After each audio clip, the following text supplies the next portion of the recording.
여러분들이 뇌심혈관 질환에 만일 걸렸다. 그러면 산재보상이라는 것을 가장 먼저 떠올리게 될 것입니다.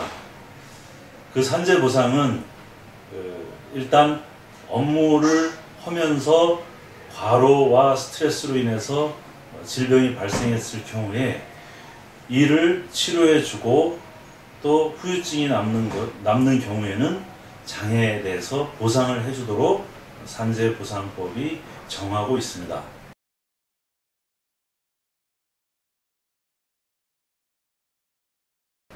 그런데 이 산재보상법에서 정하고 있는 과로로 인정받는 것이 현실적으로 매우 어렵습니다.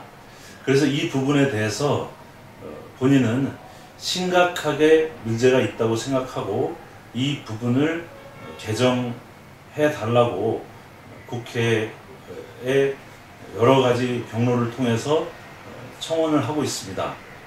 자, 그러면 산재보상보험법에서 뇌심혈관 질환을 인정받는데 왜 그렇게 곤란한 점이 많은지 설명을 드리도록 하겠습니다. 현재 시행되고 있는 법이 2008년 7월 1일 법인데 그 이전에는 업무 수행 중 뇌출혈이 발생했을 경우에는 이를 업무상 질병으로 인정한다. 다만 명백한 업무로 인한 것이 아니다라는 반증이 있으면 예외로 하지만 업무상 과로가 입증이 되고 수행 중 뇌출혈일 경우에는 산재로 인정이 되어 왔습니다. 그런데 2008년 7월 1일 법이 바뀌면서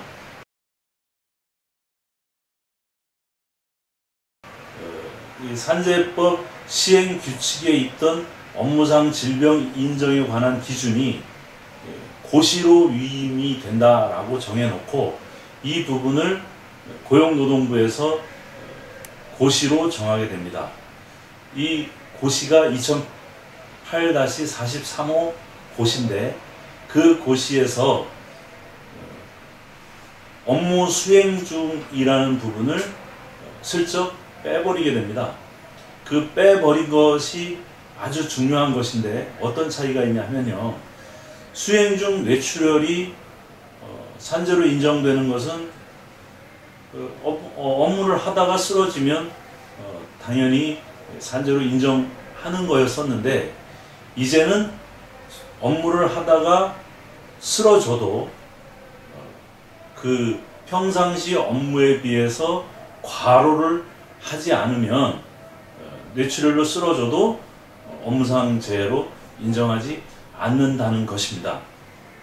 특히 과로를 얘기할 때 규정에서는 이렇게 정하고 있습니다. 평상시 업무에 비하여 30% 이상 과중한 업무를 수행하였을 경우라고 정하고 있습니다.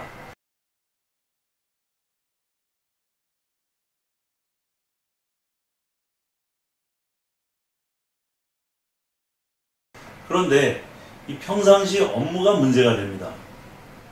근로기준법상의 일일 기본 근로시간은 8시간으로 보고 있는데 8시간의 30%가 과중이 됐을 때 이걸 과로로 보느냐?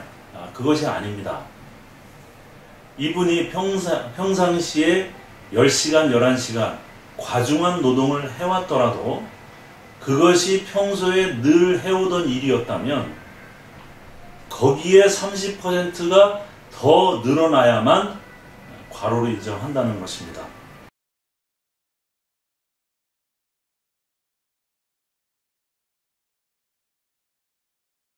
그런데 이 평상시 업무가 문제가 됩니다. 근로기준법상의 일일 기본 근로시간은 8시간으로 보고 있는데 8시간의 30%가 과중이 됐을 때 이걸 과로로 보느냐? 그것이 아닙니다. 이분이 평상시에 10시간, 11시간 과중한 노동을 해왔더라도 그것이 평소에 늘 해오던 일이었다면 거기에 30%가 더 늘어나야만 과로로 인정한다는 것입니다.